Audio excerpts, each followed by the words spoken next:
Yanis Varoufakis, a former member of the Greek parliament and minister of finance, argues in his new book, Tecno-Feudalism, What Killed Capitalism, that capitalism, rather than undergoing one of its many metamorphoses, is dead.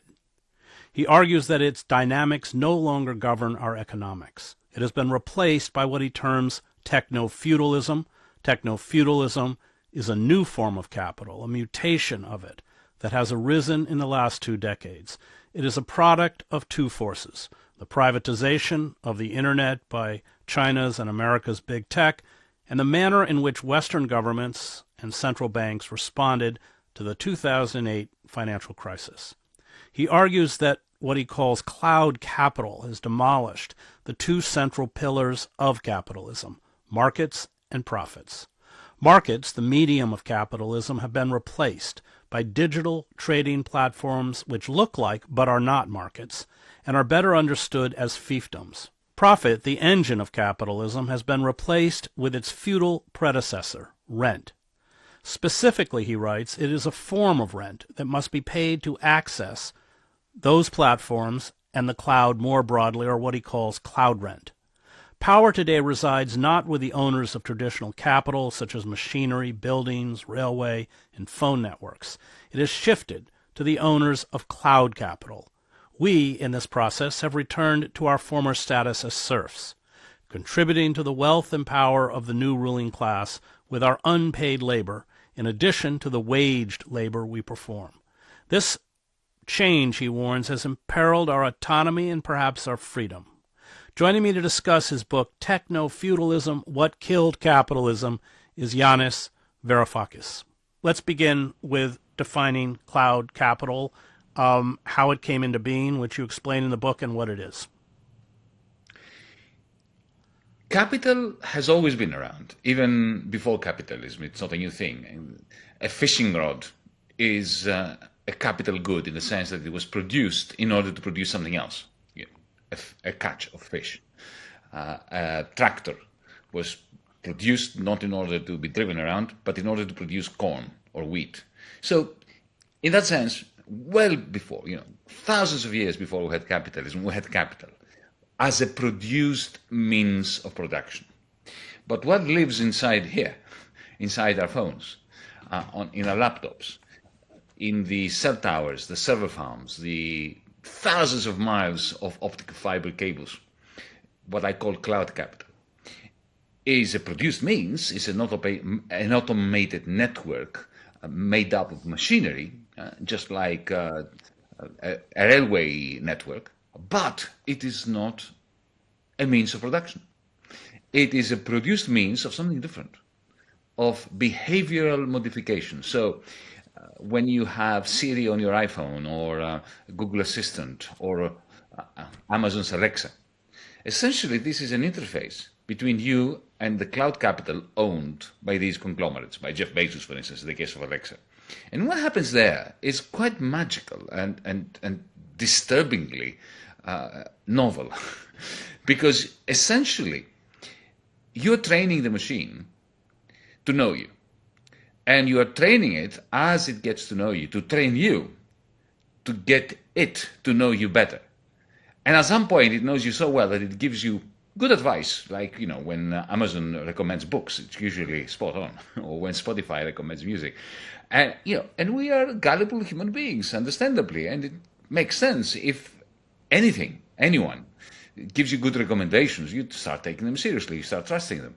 And then at some point, it can impute desires and preferences into your mind, your heart.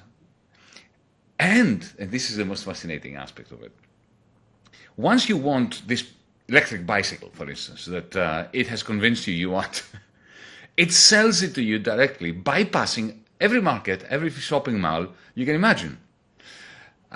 Meanwhile, you, by training it, by uploading music, photographs, video, and so on, you're adding to that cloud capital. And that has never happened before. So 2 things have never happened before in the history of humankind, in capitalism and before capitalism. The first is that you have an automated system which modifies your behavior. An automated system, not some philosopher, some crank, some preacher, but an automated machine that modifies your behavior without any human being entering in this behavioral modification exercise. And the second thing that happens is, beyond the fact that it sells to you things directly bypassing capitalist markets, you are helping the owner of that cloud capital accumulate more cloud capital through your free voluntary labor.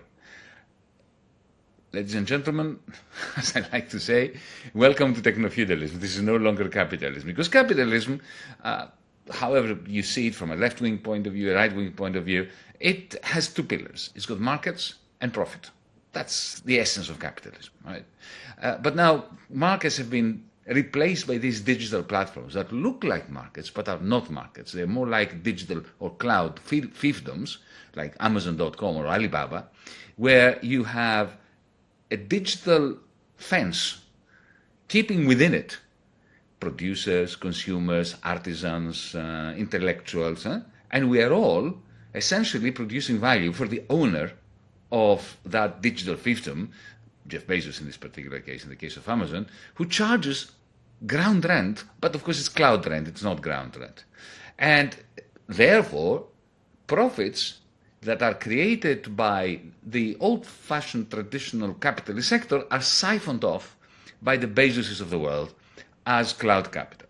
And that is of profound importance, not only in the way that we live and in the way we produce and reproduce our material and intellectual conditions, but also it's of profound significance when it comes to our macroeconomy. Because, Chris, when about 20-30%, this is my estimation, of GDP, of value produced in our advanced economies, is siphoned off the circular flow of income by the owners of cloud capital, that creates a massive further reduction in aggregate demand, and that creates pressures on the Fed to produce more money against the edicts of the anti-inflationary process. It creates huge political clashes between the United States and China, because they are effectively the only two owners of large-scale cloud capital. So as I was thinking all that, I was thinking, this is no longer capitalism, folks. It's something far worse. You talk about in the book about how the usual processes by which goods are produced, shipped, put in a retail, so all of that vanishes. And that has tremendous consequences within the economy, in particular for people who depend on wages. It does indeed, for a number of reasons. Allow me just to mention two, for brevity. The first is, if you are a proletarian, if you work in an Amazon warehouse or in a Tesla or a General Motors factory floor, these days you will have seen, if you walk around, if you are allowed to walk around an Amazon warehouse, you will see that workers have one of these attached to their wrist here. And this machine is connected to the same algorithm that is running Amazon, and .com, WS, and all that. And this thing monitors at every nanosecond where the worker is.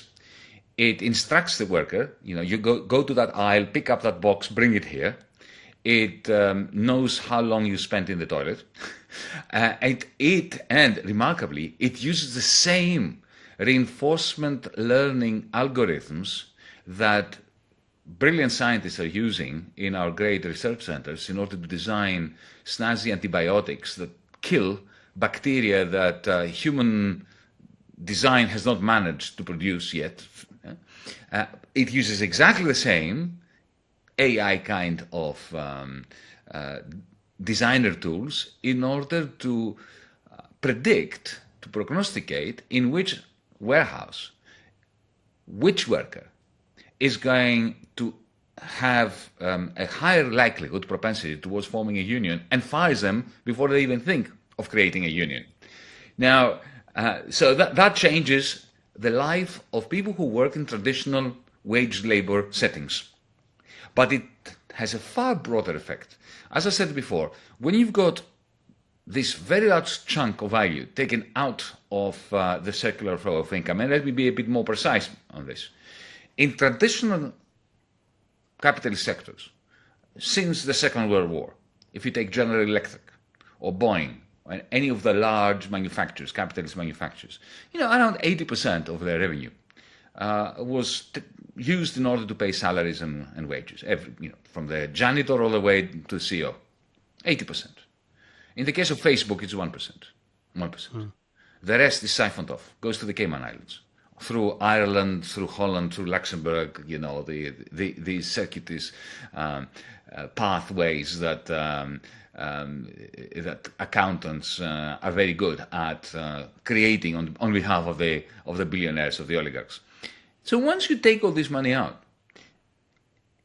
the quality of jobs available for a wage diminishes substantially because aggregate demand is depressed. So even if you don't have a phone, there are Luddites. I have friends who refuse to have a smartphone and they want to be disconnected from the internet and so on. You can't be disconnected because even if you work in a manual labor and you have an old Nokia phone that is not connected to the internet, okay, still you are living in this environment in which the quality of jobs is depleted and where power is immensely concentrated in the hands of the very few who live off cloud rent and who are simply not eligible to any kind of control. I mean, Elon Musk is just very much in the news today because he went into bed with Donald Trump in a rather unsavory set of circumstances. But that we're missing the point that it's not Elon Musk. It's Google, it's Microsoft, it's Alibaba, it's Tencent in China. It is the form of cloud capital which creates a new regime, essentially. And it's not a personal matter, it's not a matter of personal preferences. 2 points. One, of course, with companies like Boeing, I know because my brother works in robotics, they've all become automated. So where you might have had hundreds, maybe thousands of workers, and car factories, everything else. So at the same time, there's an assault on traditional manufacturing. And then a really interesting point you made in your book, which I didn't know till I read it, was that you talked about Tesla cars being connected to the cloud and being instruments, the same kind of instruments. The car itself functions as a kind of cloud machine to scoop up where we drive and our habits and what music we listen to and everything else. Well, think of a Tesla, or indeed the Chinese version, BYD, equally good car. Think of it as an iPad on wheels. That's what it is. Yeah. Both technologically speaking, but also as part of cloud capital. And, that explains to a large extent, if you look at what happened to the Tesla capitalization at the New York Stock Exchange after Donald Trump's victory, you'll find that the bump in its capitalization, the increase in its capitalization, not its total capitalization, the increase in its capitalization was greater than the total capitalization of the 5 traditional car manufacturers. that gives you an idea of the power of cloud capital. And exactly as you said, thank you for mentioning it. The first time I got an inkling that Teslas and BYDs are very different to Volkswagens and General Motors cars, very different, even though they may look similar, was when I found out that Elon Musk can switch off your Tesla from his iPhone, from his Samsung, whatever he has. I don't want to advertise a particular phone company. Did people know that Tesla can switch off your car through the cloud? And this has happened because some people who tried to buy Tesla cars second-hand or third-hand and didn't want to have them serviced at Tesla switched them off for them. So the next step, of course, is that Tesla managed they're not using this too much in order to exert power of you, but they could. It's a scary thought that you could be driving around and suddenly your car is switched off by Elon.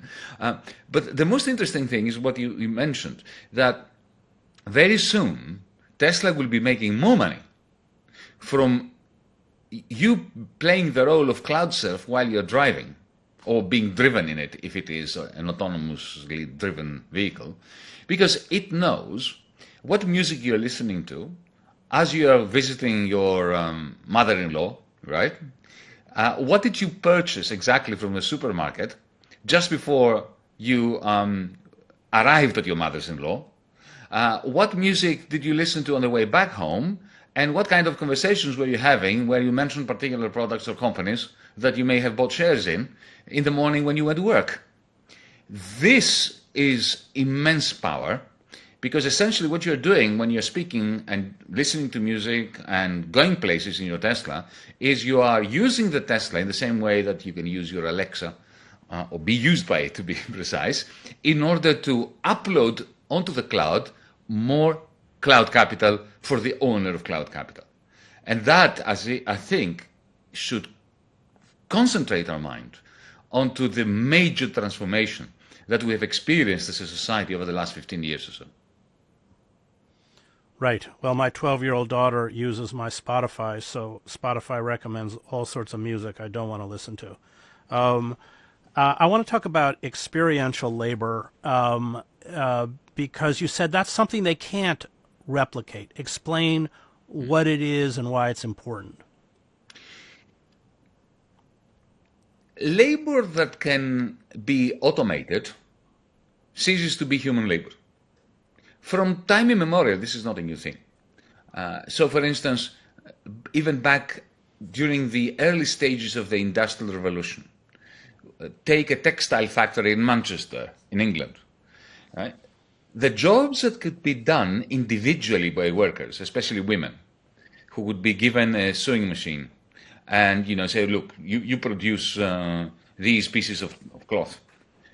Any such job that could be individuated essentially was shipped out of the factory. These women were asked to stay at home. They were given a sewing machine at home, and they were asked to produce them at home. And then they were being paid as contractors. They were being paid piece rates per item.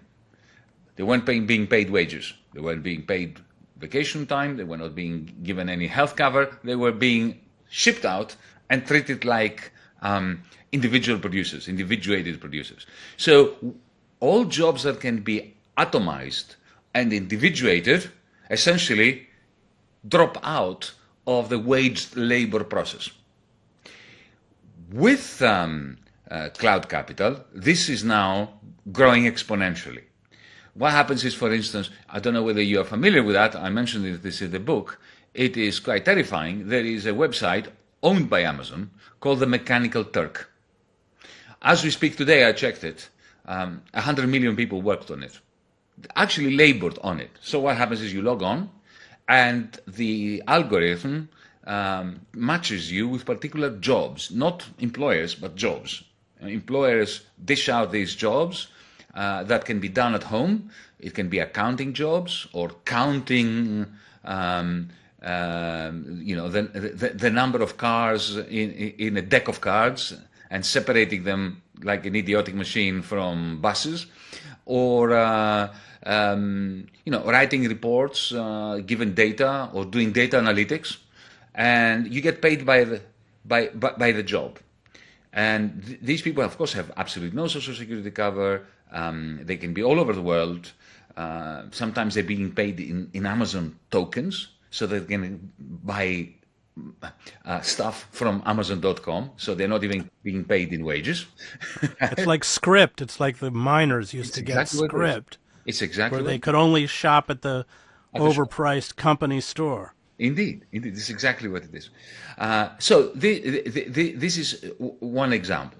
But jobs that require brainstorming, that require inspiration. So, for instance, let's say you have an architect's office, and you have 5, 10 highly qualified architects, and the office is competing for a large project to build the airport somewhere, or a new modern art museum somewhere, and they need to brainstorm there.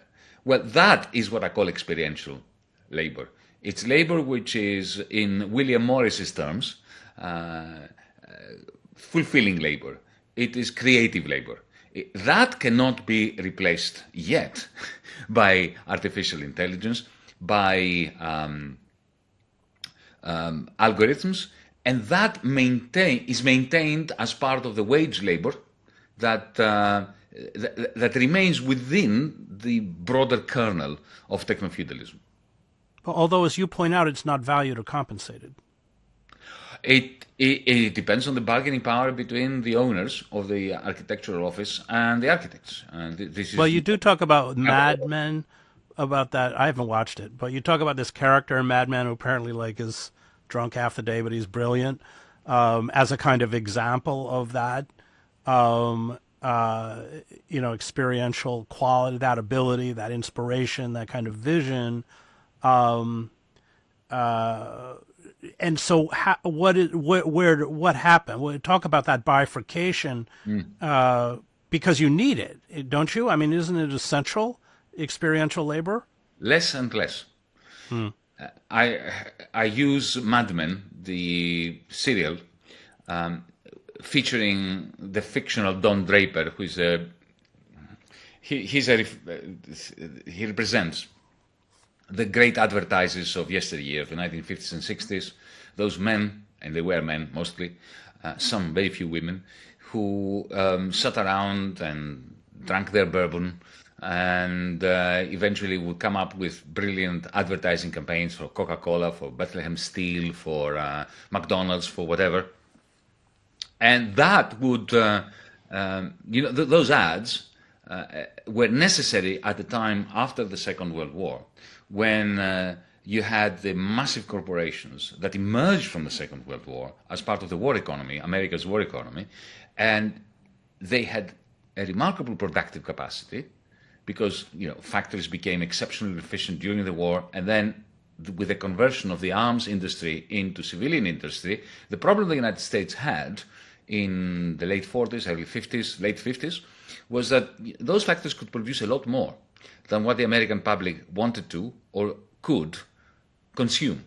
So these corporations needed people like Don Draper because they needed to produce the stuff and the demand for the stuff through advertising, through using the new medium of television back then, the great billboards on the motorways, on the highways, and so on. But two things have happened since then. Well, the first thing is that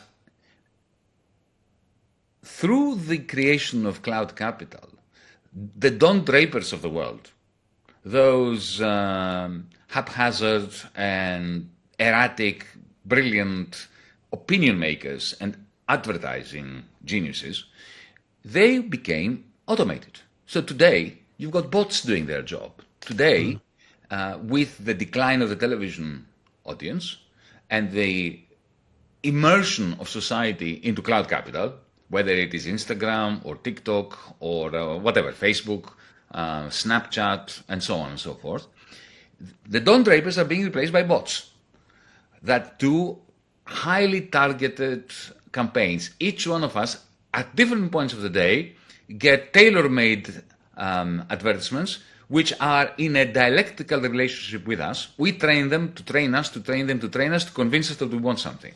Don Draper couldn't do that. At this level of, granular level of dialectical interactivity with each one of us, not each one of us, but every mood that we might find ourselves in. So the Don Drapers, the experiential labor of the Don Drapers is increasingly a thing of the past. And at the same time, the great conglomerates that I mentioned, the Coca-Colas, the Fords, the General Motors, the General Electrics, and so on, they're becoming a minuscule power in our society. If you look at the New York Stock Exchange today, Chris, and you take out the cloud capital from it, the Magnificent Seven, as you Americans like to call them, what's left? Pretty, minuscule amount of value. These large corporations, yesterday I was looking at the numbers, I was astounded to find that Palantir, Peter Thiel's genocidal company of waging war through AI and drones and apps, has a higher capitalization in the New York Stock Exchange than Lockheed Martin.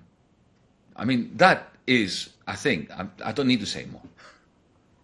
Well, you also point out, which I didn't know until I read it in your book, that about 80% of the New York Stock Exchange is owned by a handful of companies like BlackRock. Yes. And you say that you see BlackRock, but then you list all the companies they own, United Air, on and on and on. I didn't know it was that consolidated. Yes, to be precise, what happens, there are three companies, BlackRock, State Street, and Vanguard. Between them, they control, doesn't mean they have majority ownership, but you don't need to have majority ownership with a large corporation. If you own 15% of a large corporation, you control it. Right? But they control more than 80% of all the companies in the New York Stock Exchange. And that means that effectively, I mean, what kind of competition do you expect between two airlines owned by the same people? Right. Why are they going to compete if they are owned by the same people? And you say that BlackRock doesn't interfere with the board of directors. It's just to fly in the face of reality. Of course, they interfere with the board of directors. So essentially, competition goes away. The idea that Adam Smith had that greed can be harnessed in the interests of humanity as long as the greedy capitalists compete against one another. Well, they don't compete against one another because they're a cartel now. And so essentially, those companies now, increasingly, the profits that they report and the dividends that they dish out to their shareholders are a form of rent. They are not a form of capitalist profit, which is a result of entrepreneurship. And the other component of this, which I think is really very important, is to think of all this, forget the stock exchange. Look at private equity. That is capital, traditional money, which is purchasing companies outside the listed public ledger of stock exchanges. When private equity buys a formerly nationalized public utility, let's say Yorkshire Water, or the London Water Company, Thames Water Company, or here in Greece, they came and they purchased our former publicly owned electricity grid. Or they buy a school, a private school, they buy a clinic. And what they do there, they're not interested in the profitability of these enterprises they purchase. The first thing they do is they buy an old-fashioned capitalist enterprise.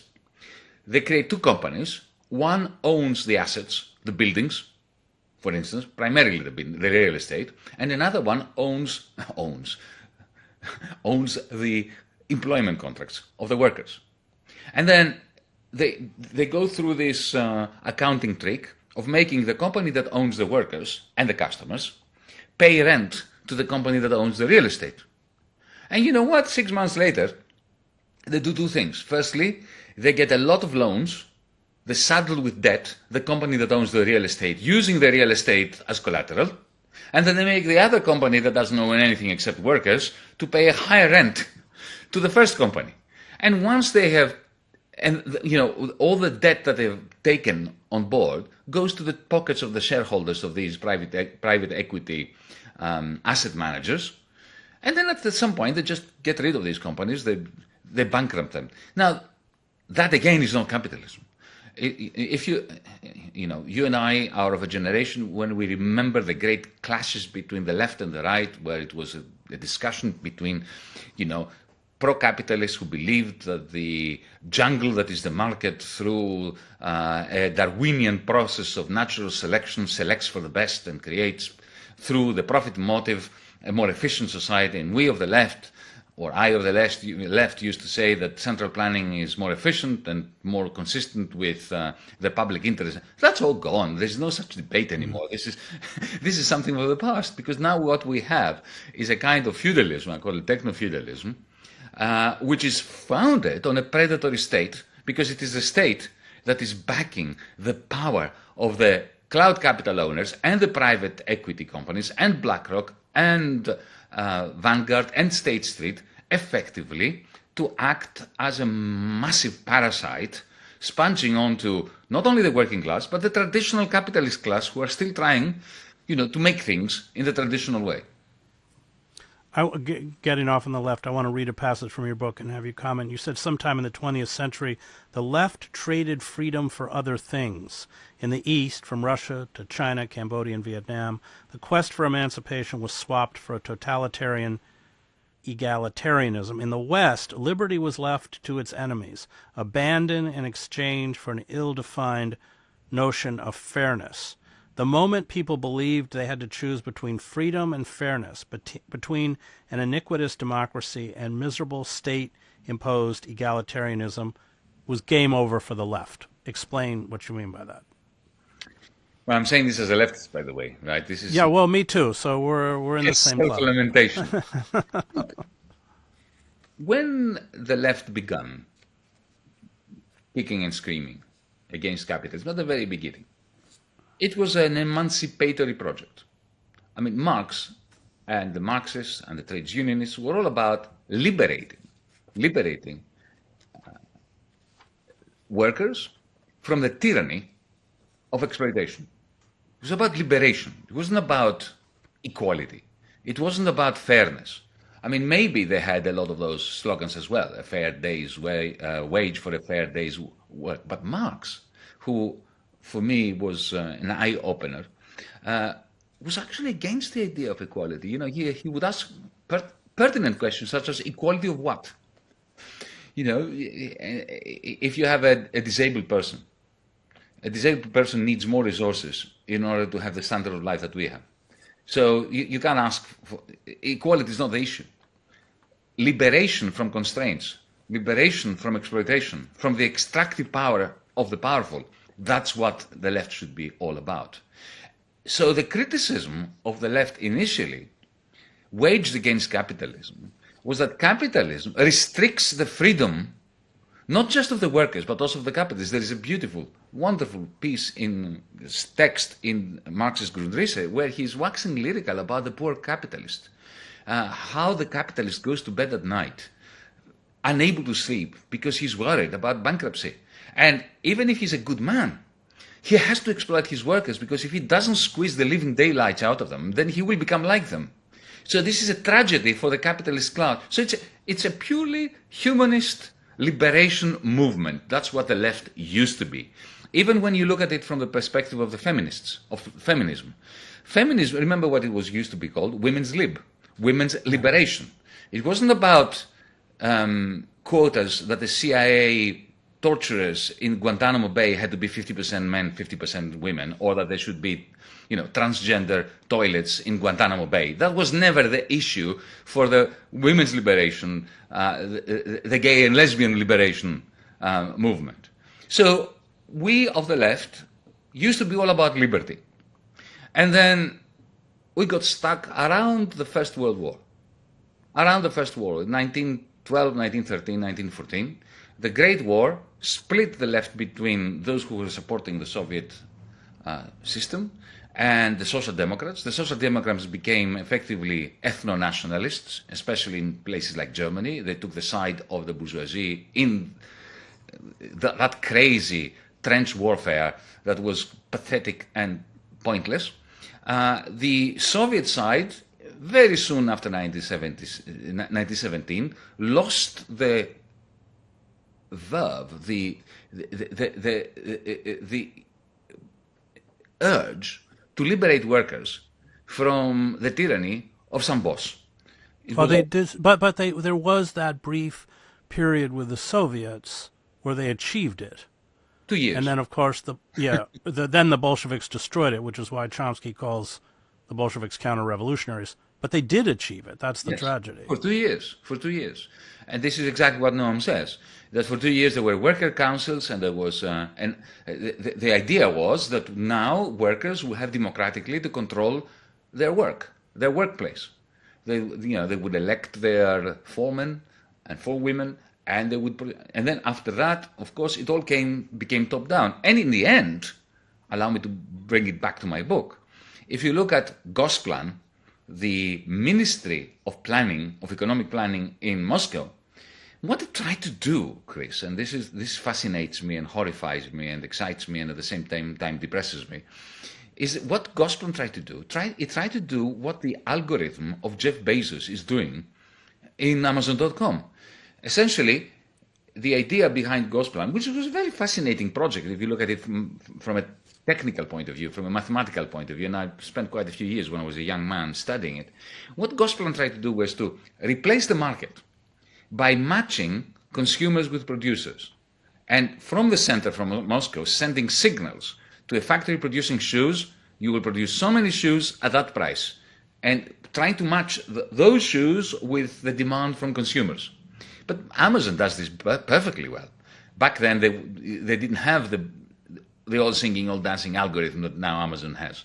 So in a sense, Amazon and central planning in the Soviet Union have a great deal of commonality. The difference is, of course, that in the case of Amazon, it's owned by Jeff Bezos, and it is optimized, the code, the computer program, the algorithm is optimized in order to maximize his cloud rent, whereas in the case of the Soviet Union was there to optimize according to the will of the Central Committee.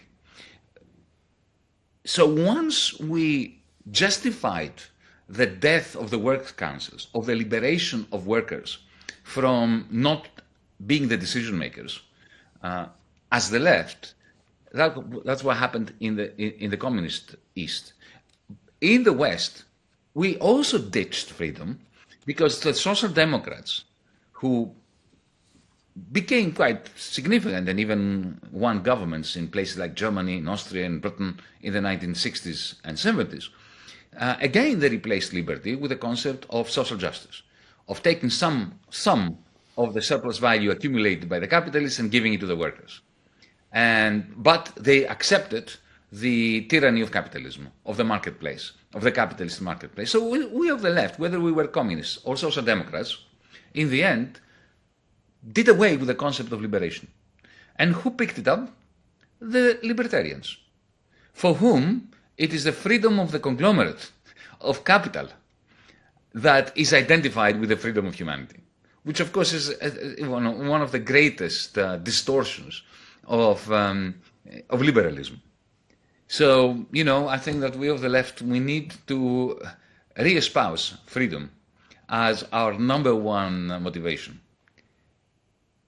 You write in the book how this new paradigm is playing out both politically and in terms of the constriction of individual freedom. You write, our digital identity belongs neither to us nor to the state. Strewn across countless privately owned digital realms, it has many owners, none of which is us. A private bank owns your ID codes and your entire purchasing record. Facebook is intimately familiar with whom or what you like. Twitter remembers every little thought that caught your attention, every opinion that you agreed with, that made you furious, that you lingered over idly before scrolling on. Apple and Google know better than you do what you watch, read, buy, whom you meet, when and where. Spotify owns a record of your musical preferences more complete than the ones stored in your conscious memory, and behind them are countless others invisibly gathering, monitoring, sifting, and trading your activity for information about you. With every day that passes, some cloud-based corporation whose owners you will never care to know owns another aspect of your identity. Let's talk about how this plays out. Number one, in terms of politics, we're watching the rise of Trump and kind of rapacious oligarchic elite dismantle what's left of a very anemic state, and then talk about how, the consequences for us. You say that we're essentially being pushed back into the role of serfdom. Back then in the 70s, when these interesting debates were taking place between the Marxist left and the libertarian right, one of the defining concepts of the right was the concept of the liberal individual, the autonomous sovereign agent, who likes what he does, was usually he, and does what he likes. Homo economicus, right? So, students of economics are still being taught this model. The idea is that you are a bundle of preferences which are your design, completely your realm. You choose what you like. You may like stupid things, but it's your right. Nobody has a right to tell you that it's a stupid thing. There's no such thing as a stupid preference. There is just a preference. So you're a liberal individual. That liberal individual transacts with others through markets. This is the main modus of interaction with other people. You sell them apples, you get back from them oranges, or you sell capital and you get labor, or labor and you get capital. That's the right-wing perception of the good capitalist society, of the enterprise culture, of the market society. That's gone, because when you have Alexa and you are training it to put preferences into your head, there's no such thing as the autonomous individual anymore. Right? You are in a constant dialectical relationship with a machine, or a network of machines owned by the 0.00001%, not even the 0.1%, that tells you what you want. So suddenly you are in the matrix. You are not in the realm of freedom of Friedrich von Hayek or Milton Friedman, right? That's point number one. Point number two, the other loss of the liberal individual, or decline of the liberal individual, has to do with the separation between work and play. In the traditional liberal mind or libertarian mind, even in Homo economicus, if you look at every textbook that has ever been written about consumer choices, if you look at the way that the labor market is described by Nobel Prize winners, the idea there is that work is something that gives you disutility, so you suffer while you're working, you get tired, you get bored, whatever, but you do it, it's the price you have to pay to get your wage, which then secures a degree of autonomy for you during your leisure time, or leisure as you would say in America, right? So there is, for there to be a liberal individual, there has to be a separation between work time and play time.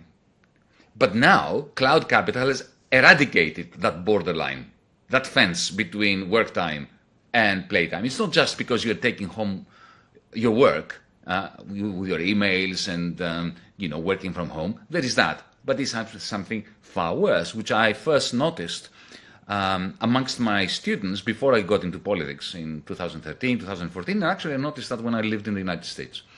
I noticed how angst-ridden youngsters were about social media. And it was a kind of subconscious angst, because, when you know that your social media profile is on the public record, and you know that, in a year's time, 5 years' time, when you apply for a job that you really crave at Google or Microsoft or one of the big snazzy cloudalists, you know that before you are given the chance for an interview, some bot, not even a human being, is going to go through your social media profile. So it's midnight, you're in bed, you're thinking of posting something on Instagram. Deep down, you know that this is going to be part of your CV, your digital CV, 5 years hence.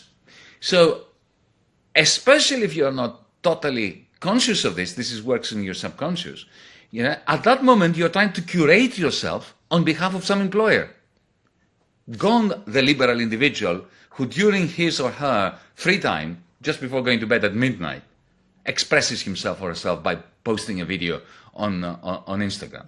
So there is I could be, talking for hours about the manner in which the very concept of the liberal individual, which is at the heart of right-wing philosophy, is now not fit for purpose anymore.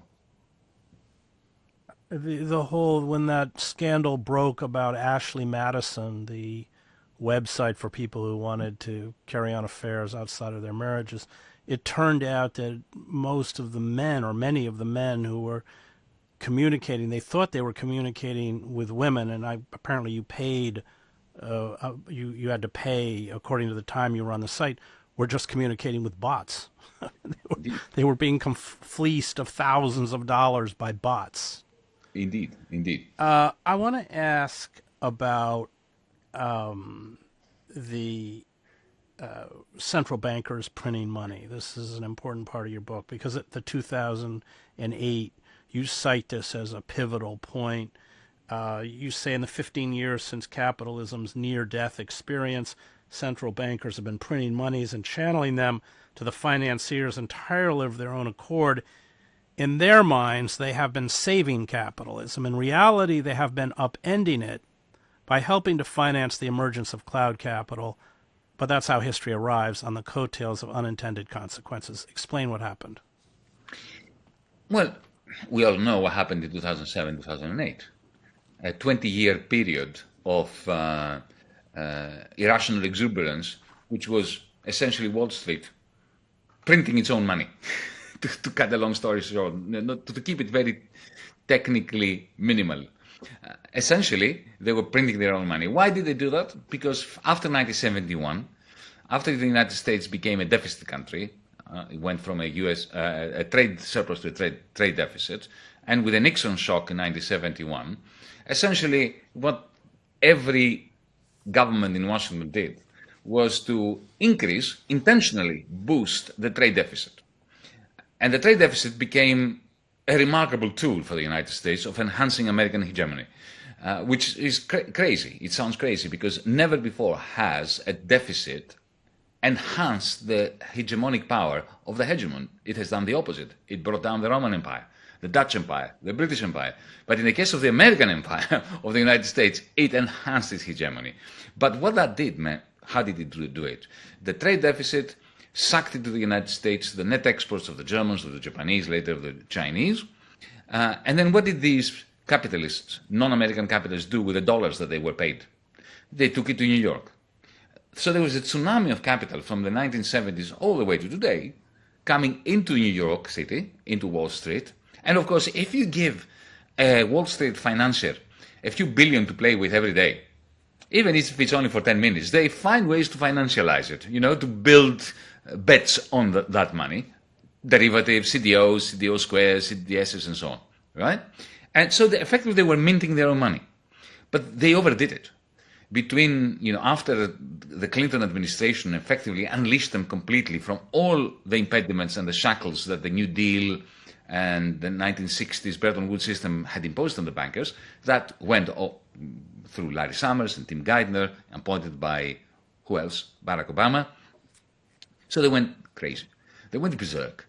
To give our audience an example, in the year 2001, total planetary income was around 50. Forget the zeros. It was around 50 trillion. It's around 50 in 2000, 2001, 50. The derivative trades were 70. Okay, that's in 2000. By 2007, total income, planetary income, went from 50 to 70, and the derivative trade went from 70 to 780. So there wasn't enough room on planet Earth. So they came crashing down. In a complete state of panic, the leaders of the West, presidents, prime ministers, and their central bankers, gathered in London in April of 2009, if you remember. And they all agreed to refloat finance, essentially socialism for the bankers. At the same time, every single Western jurisdiction imposed austerity on its people.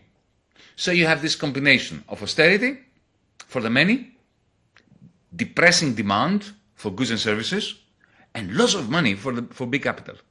Because this, all the money that the central banks were printing and giving to the bankers of Wall Street, of Frankfurt, of London, of Paris, and so on, was flowing to big business.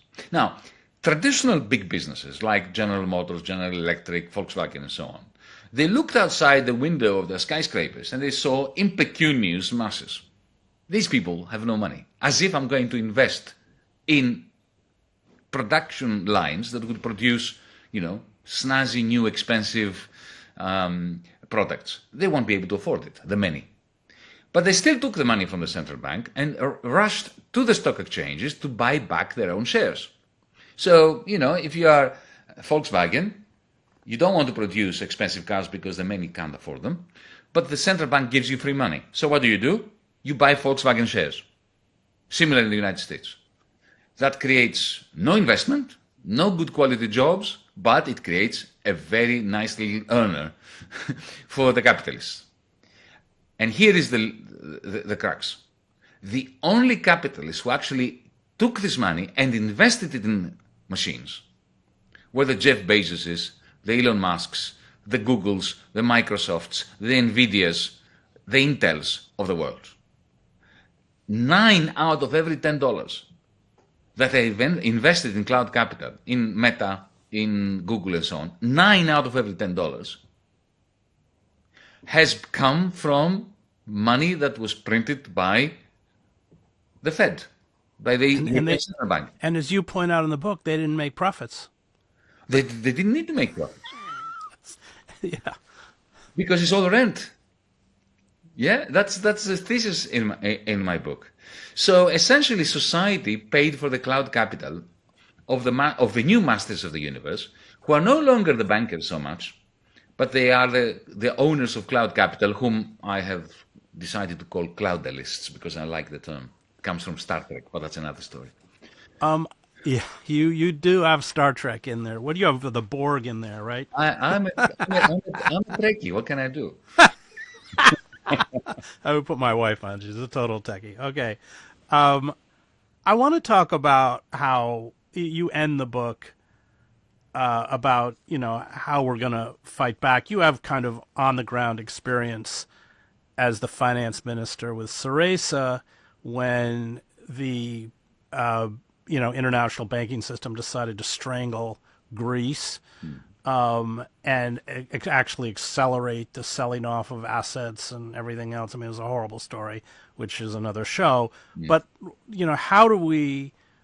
I mean, these monoliths are global. They've completely intruded on every level, as you point out in your book, into our lives. How do we recapture our own autonomy and control over the economy? Through combining traditional collective action with cloud capital.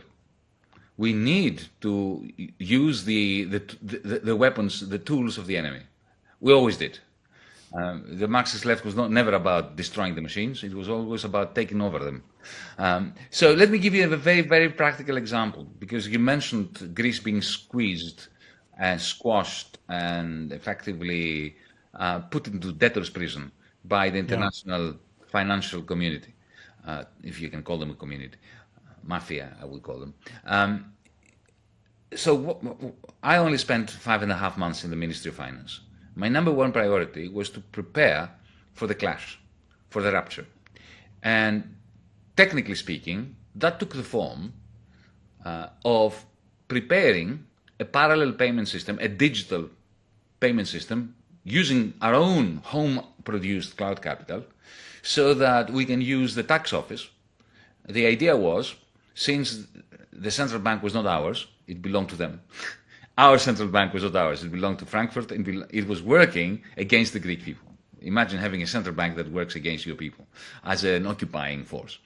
But I controlled the finance ministry. Well, in principle, in theory, right? Not in reality. But anyway, the idea was, imagine if one day you wake up and your tax file number is also a digital bank account, a digital wallet which you can download from the App Store, the Apple Store or Google Play or whatever. And you get a PIN number and you can make payments from one tax file number to another. Suddenly you have a parallel payment system that the bankers cannot control. So that was what I was working, day and night to produce, to have it ready for the moment of the rupture. So this is an example of how you can use cloud capital and to combine it with a public system that belongs to the demos. In other words, that can be, it is not necessarily, but it can be democratized. That's one strand of my answer to your question. The other one is, when it comes to collective action in the traditional industrial action sense, because, ever since I was very young, I was in awe of the trades unionists in the United States, in Britain, in Greece, around the world of the 19th century, because they were heroes and amazing heroes. To think about it, to unionize back then meant a very high probability of being beaten up, of being killed, and even if you weren't beaten up or killed physically, then during the strike, your family was starving. Because, it was a hand-to-mouth existence. No wages, no food on the table. And despite the fact that the probability of personal gain from going on strike was tiny. And even worse, you were facing the strike breakers, the scabs as we call them in England, right? Who were working with the employer to break your strike. And if you managed to secure a 5%, 10% pay rise from your employer, the scabs would get it too. So in terms of cost-benefit analysis, it is just a miracle that there was ever a single union ever, or a single strike. That's what I was feeling always. So this cost-benefit analysis has to change. It has to be rebalanced. Instead of having maximum personal sacrifice with very iffy, minuscule personal gain from collective action, we need to use cloud capital in order to rebalance that, so that the working class, the cloud serfs, the people without power can actually gain some power. So one thing that I always believed, especially while I was writing this book, and I tried to articulate this in the last chapter, plus in a novel that I wrote before publishing Tecnofeudalism, it's called Another Now. Look, I plugged it. The idea there is to combine traditional forms of industrial action with consumer boycotts and even attacks at the financial instruments of the cloudalists, of the capitalists, of the private equity, particularly the private equity owners of the big corporations. So let me give you a simple example. For some time I was looking at the way in which private equity, remember how I was saying that they would buy a water authority or an electricity company and then saddle it with debt and try to squeeze payments out of workers, out of customers in order to repay those debts, because the money that they borrowed all went into the pockets of the shareholders. Now, the way they do it through financial engineering is they place these debts inside financial derivatives. If you can unpick those financial derivatives, if we had a team of 50, 100, 200 progressive lefty financial engineers, and these people exist, I've met a lot of them, they would love to be part of a movement, to redeem their soul, if anything else, for everything they've been doing all these years, right? And you could unpick and find out which of these derivatives are vulnerable in the marketplace if you reduce the payments that go from the workers or from the customers to repay chunks of the debt within those financial derivatives. And you can do this by either having a strike or having, let's say, a consumer boycott or a payment strike. The people of Yorkshire do not pay their water bill for a month because we organize them, along with workers that strike. That combination of traditional collective action with new financial measures or campaigns and consumer boycotts that can be organized through Instagram, through Facebook, through Twitter, whatever, that can redress this awful cost-benefit in favor of the weaker forces in society. So, but that takes a lot. So, in other words, we need to become experts in cloud capital, in financial engineering. It's not enough to be experts at organizing auto workers. Great. Thanks, Yanis. That was Yanis Varoufakis on his book, Tecnofeudalism, What Killed Capitalism. I want to thank Sophia, Diego, Thomas, and Max, who produced the show. You can find me at chrishedges.substack.com.